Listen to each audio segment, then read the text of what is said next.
Welcome to the Great Detectives of Old Time Radio from Boise, Idaho. This is your host, Adam Graham. If you have a comment, email it to me, box13@greatdetectives.net. Follow us on Twitter at Radio Detectives. And become one of our friends on Facebook, facebook.com/Radio Detectives. Today's episode is brought to you by the financial support of our listeners. Thanks so much for your support. And now here is today's episode of Sherlock Holmes, The Adventure of the Curious Crypt.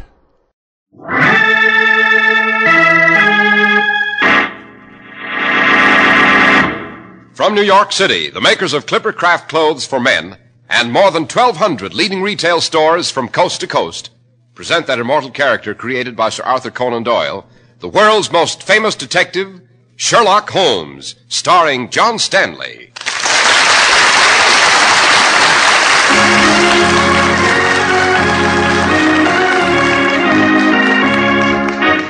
This week's story, The Adventure of the Curious Crypt. Holmes, it's cold down here in this tomb. Black as pitch.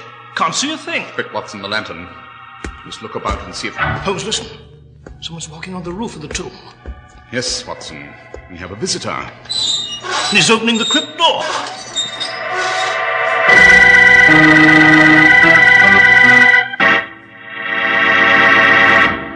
We're at the door of Dr. John Watson's study, and we're about to hear another of his adventures with the fabulous Sherlock Holmes. Well, good evening, Mr. Harris. Come in. Thank you. Good evening, Dr. Watson. What memoir are you compiling tonight, sir? Well, tonight, Mr. Harris, I'm hard at work on an adventure that is outstanding among my memoirs for sheer terror. To recall it even now makes my flesh creep. My old friend Holmes always refers to it as the adventure of the Curious Crypt. And after you acquaint our audience with the facts on Clippercraft clothes, Mr. Harris, I shall proceed with this remarkable story. Thank you, Doctor. Some hot, sticky morning, you gratefully put on your Clippercraft summer suit. You are comfortable all day long. And that evening, people remark how nice and cool you look. And you do, because your Clippercraft lightweight suit retains its smart appearance long after other suits are heat-crumpled and sagging. Clippercraft suits stand up so amazingly well because they're fashioned by master tailors from fine selected fabrics of porous weaves that are designed to keep you cool. And you pay very little for all that extra quality, only $33.75 to $42.50 for a tropical weight Clippercraft summer suit. You save through the unique Clippercraft plan, whereby more than 1,200 independent merchants from coast to coast pool their tremendous buying power. You get the benefit. Wear a Clippercraft summer suit, look much better, feel much better, and save real money.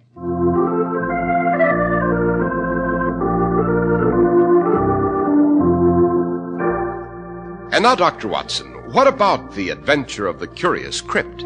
Well, Mr. Harris, it began in the summer of 1899. This was a decade when fortunes were being made in the New World by enterprising Englishmen. And among the new rich was a man named John Gibbon. Strange and eccentric man, this Gibbon, not without a rather shady reputation. He returned to England to retire with his son Cedric and his daughter Ellen. And it was said that the children hated their father bitterly. The London newspapers had dubbed Gibbon Silver John, since he had a distrust of paper money and of banks. And the rumor was that his fortune was a vast hoard of silver dollars, concealed somewhere in his house. Then one night, in the cellar of the Gibbon manor,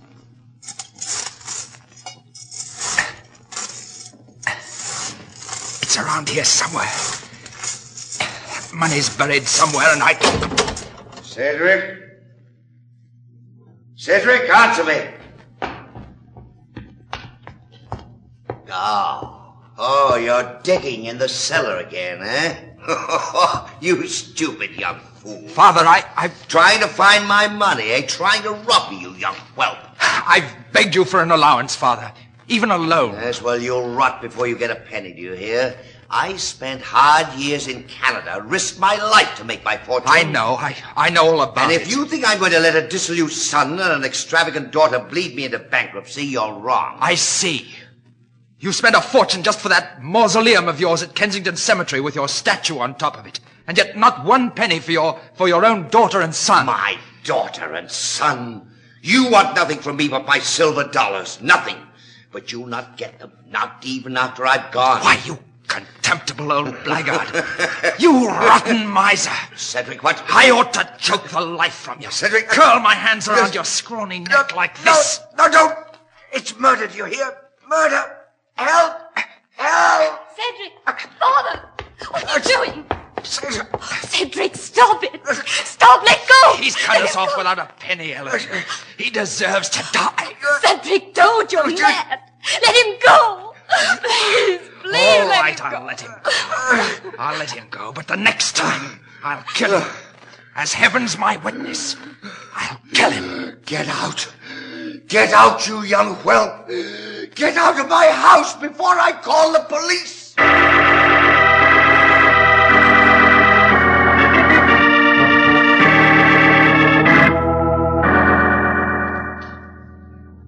Mr. Holmes, Dr. Watson, that's the story. The whole story. My father and brother had this awful quarrel in the cellar. And now... Now your father's disappeared, eh, Miss Gibbon? Yes. He's vanished completely. Interesting, very. You have no idea of your brother Cedric's whereabouts? No, Mr. Holmes. Not since my father ordered him out of the house. See. Why did you come here to Baker Street, Miss Gibbon? Why didn't you go to the police? Because this is a family matter. The newspapers, they'd be unmerciful, Mr. Holmes. Besides, my brother Cedric, well, he might be involved in... Murder, Miss Gibbons? Yes. Yes, murder. Yes, certainly, Holmes. The young man might have been desperate enough to have done... Yes, quite, Watson, quite. Now then, Miss Gibbon, let us review the facts. Your father, John Gibbon, made a fortune in ranching properties in Western Canada. He was a partner of a brother, Hugo Gibbon. Yes, that's right. Do you recall him, Miss Gibbon? Uncle Hugo? No, Dr. Watson. Both Cedric and I were too young to remember anything. I see. To continue. Your father cheated Hugo out of his share of the ranching properties, drove Hugo into bankruptcy, and then finally disappeared. Yes, Mr. Holmes. Will you help me find my father and brother? You can count on me, Miss Gibbon. I find this situation rather bizarre, and hence much to my liking.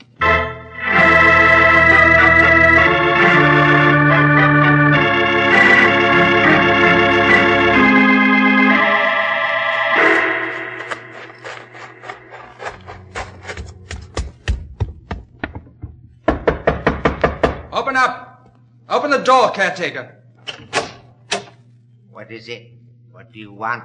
I want to get into the cemetery. Unlock the gate. Sorry, sir, it's past midnight. We don't allow visitors in Kensington Cemetery after dark. Look here, caretaker. I just want to look at my father's tomb. My name's Gibbon. Cedric Gibbon. Gibbon? That's right. And, there's a quid in it for you if you'll do what I say. Well, can't see any harm in it if you just want to look. Come along.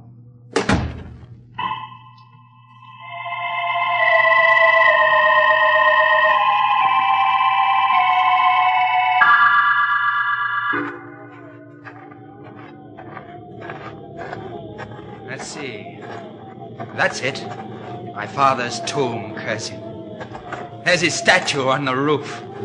Egotistical old fool, No!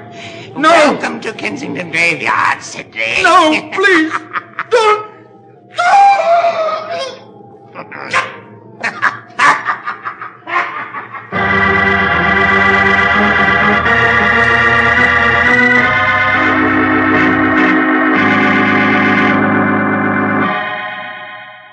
Holmes, Joe, have you read the Morning Telegraph? No, I haven't, Watson. What is it? Cedric Gibbon, he was seen last night. Indeed? Where? Yes, he entered the Kensington Cemetery shortly after midnight. And he never came out again. The cabby who drove him there, the caretaker Malsby who admitted him, both identified young Gibbon. That isn't the end of this devilish business. What else is there? Well, both the cabby and caretaker swore they heard Gibbon scream. After that, a kind of wild and weird laughter coming from the graveyard. I see. And, of course, the police have already blundered into this case. Yes, they have. They searched the cemetery and found nothing except for Gibbon's footprints. Well, by Jove. Well, what is it? Well, according to this newspaper account, the footprints ended abruptly on the cemetery road, as though Gibbon had been picked up by some... Watson, get your hat and stick. Let's be off to Kensington Cemetery at once.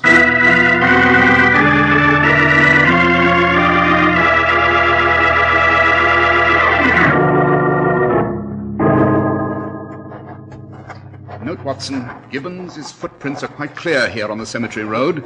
Luckily, the road's damp from the recent rain. Well, David Holmes, this whole thing has a touch of the supernatural, ghouls and all that sort of thing. Who do you think did that weird laughing? We shall find out in good time, my dear fellow, I assure you. And... Aha! What is it, Holmes? Note, Watson, observe. The footprints. Jove, that story in the Telegraph is accurate. The prints do end abruptly. Not quite, Watson, not quite. What do you mean? Look, the earth has been scraped to the side of the prints and into the grass as though Gibbon's shoes had dragged. Yes, so it appears, Holmes, so it appears. But what... Observe, too, that these prints terminate less than 25 feet from the mausoleum of John Gibbon. Is that significant? Very. Yes, but why, Holmes? What did you... Later, Watson, later. At this moment, I should like to examine the roof of the tomb. The roof so jealously guarded by that marble image of the eccentric millionaire, John Gibbon.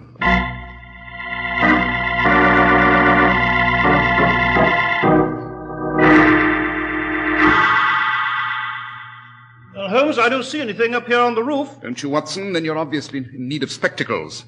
There are definite scratches on the polished stone surface of this crypt roof. Yes, Jove, you're right, Holmes. And what's more, they lead to this tightly locked door. Come, Watson, let's be off. Where to, Holmes? First, a talk with the caretaker, Malsby. And then we shall return to this crypt later. You see, I'm convinced that this tomb contains some devilish and macabre secret, Watson. And I propose to enter it tonight.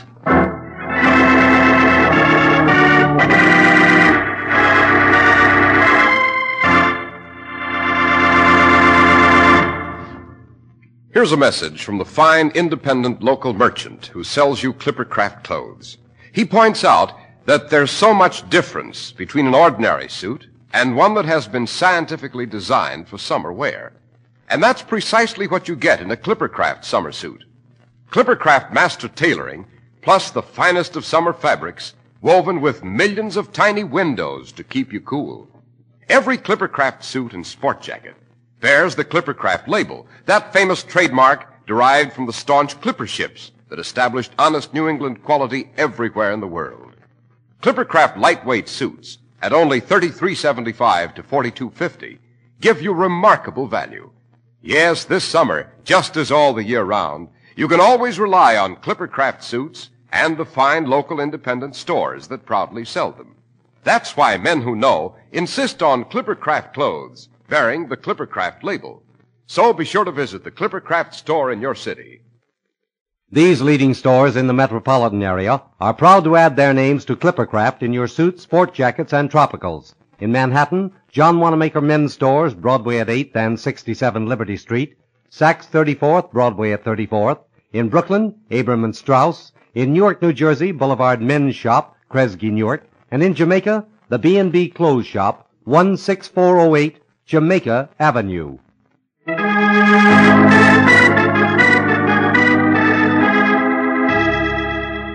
And now, Dr. Watson. Dr. Watson, you were relating to us the adventure of the curious Crypt. Yes, so I was, Mr. Harris. So I was. As you recall, both John Gibbon and his son Cedric had vanished under strange circumstances. And at Kensington Cemetery, Holmes had conducted a thorough investigation, expressed his intention to return and enter the crypt that night. At any rate, as we came out, we stopped in at the cottage of the cemetery caretaker, Malsby. You heard a scream, Malsby, and then a kind of wild laughter. Is that correct? Yes, Mr. Holmes, it was terrible, terrible. Enough to chill a man's blood. Yes, I see. A question, Malsby. Yes, sir? The rules on the entrance sign state specifically that no visitors are allowed in Kensington Cemetery after dark. How does it happen that you admitted Gibbon through the gate? Well, Mr. Holmes, he was John Gibbon's son, and the old gentleman's an important person here, so to speak. Built the biggest tomb in the graveyard. I couldn't very well refuse his son. And as he said, he only wanted to take a look at his father's tomb. It didn't strike you strange that he wanted to view the crypt in the dead of night? Well, no, sir. We get some pretty queer customers visiting the cemetery. Yes, I see. One more question, Moresby. Have you ever met John Gibbon? The old gentleman? Yes. No, Mr. Holmes. I've only been here a month or two. The only part of Mr. Gibbon I've met is that stone statue of him on the crypt roof. I see. Well, Moresby, at the moment there's no more information we require. Thank you. Sir. Come, Watson, we must be off. Well, Holmes, afraid we didn't find out much there. Oh, on the contrary, Watson, we did. Eh? What? Surely you noticed that Moresby was slightly bow-legged. Bow-legged? Holmes, what the deuce is Moreover, his eyes were watery blue and squinted. that? Well, I should all suppose they did. What's a man's eyes and legs got to do with it? Merely details, Watson. Perhaps significant, perhaps irrelevant. What is it, Holmes? Look here on the path, Watson. A silver dollar. Yes, so it is. What is that? Rather unusual, don't you think, Watson, to find a silver dollar lying on the ground outside an English cemetery? I suppose it is. Yes, quite. I'm beginning to see the pattern here of a devilish and ingenious plot. When we return to the graveyard here tonight, I hope to unearth the last few missing threads.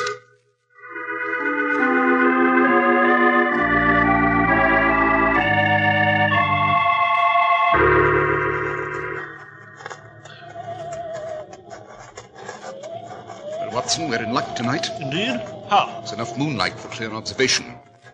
Observe that massive marble building just on the other side of that deep hollow ahead. Yes, the Gibbon tomb. An infernal statue of old John Gibbon standing on the roof. I must say the juicy thing looks almost alive there. Watson, Yes, sir?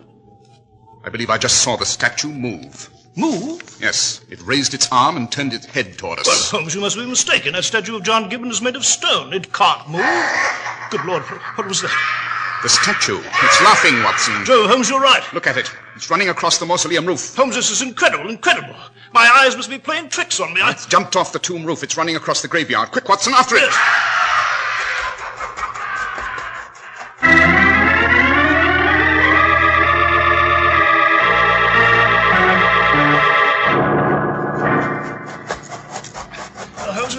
Holmes, we lost sight of it. We ran down into that hollow. Came up the hill here. Yes, and the roof is empty now. Yes, but how could a stone statue run and laugh like a maniac, eh? Obviously, the statue was human. Come, let's get up on the crypt roof. Here, I'll give you a hand. Yes, right, Holmes. Now, Watson, note this supporting pin on which the statue stood. Observe how shiny it is. What does that mean, Holmes? It means that the real statue, the stone figure, has been removed from this supporting pin and carried away. If I don't miss my guess, it's in the interior of the crypt. And our next step is to force open this metal crypt door. Holmes, it's open. Yes, someone's been here before us. Perhaps the thing is inside the tomb now, eh? Yes, perhaps. Obviously, the only way to find out is to enter the tomb and see for ourselves. You have your pistol handy? Yes, Good. I have. Good. Then let's proceed down these stone steps. Holmes, why haven't you started down the stairs? Be with you in a second, Watson. But first, Holmes, what the deuce are you doing up there? merely closing the crypt door behind us. Now then, let's go down. We could use your dark lantern now and... What the deuce, Holmes? Quick, Watson, the lantern. Yes. Hold it up. Observe, the stone statue was lying on these stairs and you kicked it down. And by its sound, it's a hollow affair, probably a marble surface over a plaster base, and easy enough for a strong man to lift. Now, suppose we go down to the crypt itself.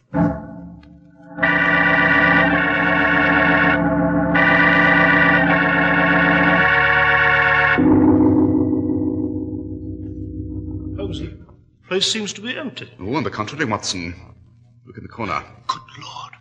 There. Precisely. 2 bodies. One, John Gibbon, the other, his son, Cedric. The marks on the neck have been strangled. Yes, they have indeed, in a fiendish and unique way, I might add. What is it, Holmes? There's a silver casket here on this raised platform. Another whim of the eccentric old gentleman, John Gibbon. Holmes, you're not going to open it? I am indeed. Holmes, good heavens. Yes, Watson, as you see, it's full of silver dollars and... Watson, listen. Yes, footsteps on the crypt roof. Quite. We have a visitor. The fiendish killer. Quick, out with that lantern. Good evening, Mr. Holmes, Dr. Watson. I left the crypt door open for you. You walked right in, you fools. You walked right in. Holmes, who is it? It's quite obvious, Watson. This man is Hugo Gibbon. alias Smallsby, the caretaker. Hugo Gibbon? Precisely, the brother of old John Gibbon and his former partner. Yes, Mr. Holmes, you are very clever. I am Hugo Gibbon. That cursed brother of mine robbed me, cheated me, ruined me, sent me to an asylum. But I escaped. I came back. Yes, you came back and discovered that John Gibbon hid his fortune in his own mausoleum. You gained employment here, saw him come to the tomb and posed as the statue. In the dark, he was unaware that you were alive. Then when he walked underneath, you lassoed him and strangled him. Go on, Mr. Holmes. Go on. You are right. You did the same to his son Cedric, who finally suspected that his father's wealth was buried here. You took the crypt door key from old John's pocket, hid both bodies here, and started to carry the silver dollars out. Yes, Mr. Holmes. You are very clever, but it won't do you any good, because I'm going to lock you both in this crypt, bury you alive, and when you're both dead, I'll come back for the rest of the money in the casket. Posey, he's got us trapped. Good night, Mr. Holmes. Dr. Watson, good night and pleasant dreams. Quick, Watson. Have your pistol ready and after him up the stairs. Hurry. The tomb door. It's locked, Holmes. No, it's not. I smashed the lock before we entered. Watson, there's Hugo Gibbon running through the cemetery in the moonlight. Quick, fire your pistol. Good shooting, Watson. You got him.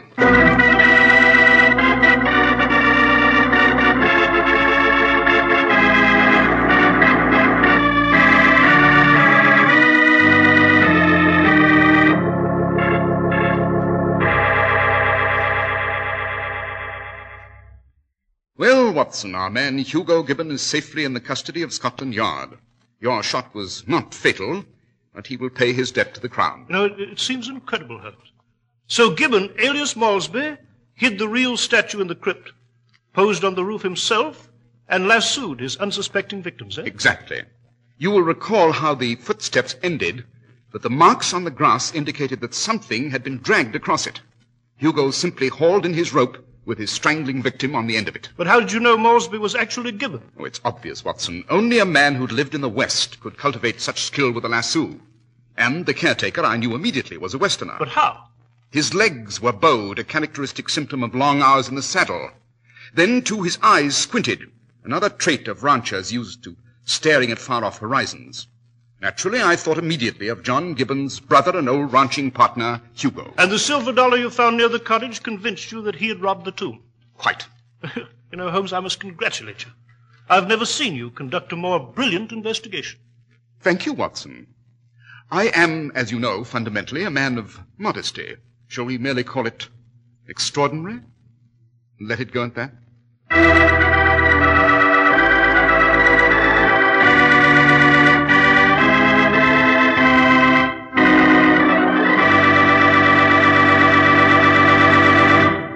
Well, Dr. Watson, that was quite an adventure. Yes, sir. It was indeed, Mr. Harris. And I might add that the police, at Holmes's suggestion, excavated the caretaker's yard and discovered some 200,000 silver dollars buried there, most of which had come from deep recesses in the walls of the Gibbon crypt. Oh, a fortune in those days, Dr. Watson. And now, what about next week's adventure? Next week, Mr. Harris, I shall relate to you the adventure of the Red Death. It concerns a bottle of laundry ink, a vengeful sea captain, and what was probably the greatest threat to the population of London in that decade.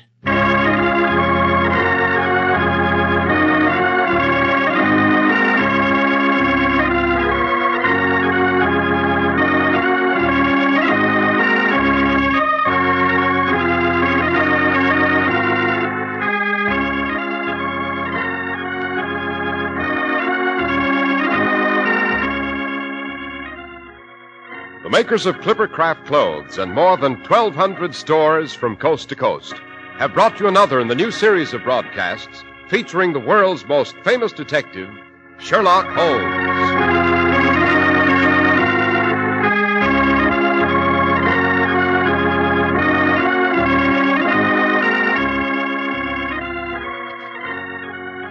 Our stories are based upon the character Sherlock Holmes, created by Sir Arthur Conan Doyle. Sherlock Holmes is played by John Stanley, Dr. Watson by George Spelvin.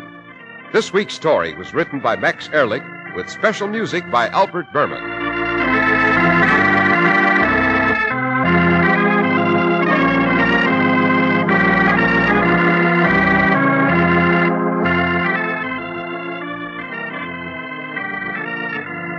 If you don't know your Clippercraft dealer, write Clippercraft, 200 Fifth Avenue, New York City. Be sure to listen next week to Sherlock Holmes in The Adventure of the Red Death. This is Cy Harris speaking for Clippercraft Clothes.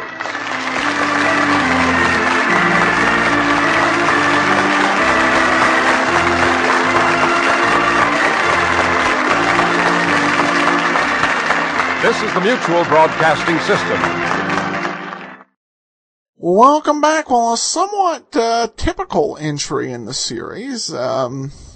Can't say I'm too surprised. I should note this is the second to last of the John Stanley run. Next Thursday will be our very last John Stanley episode. So we will. And then the week after that, we'll have Been Right. So, something to look forward to. All right, well, we do have just one quick listener comment. This one comes from Sherman, who says, "Love the show." Well, thanks so much, Sherman. I'm glad you're enjoying it. That will actually do it for today. We will be back tomorrow with yours truly, Johnny Dollar. And join us next Thursday for the very last John Stanley episode of Sherlock Holmes. In the meanwhile, send your comments to box13@greatdetectives.net. Follow us on Twitter at Radio Detectives. And be sure and fill out the listener survey, survey.greatdetectives.net. And next week, our listener support campaign begins. We'll have more details on that on Monday. But from Boise, Idaho, this is your host, Adam Graham, signing off.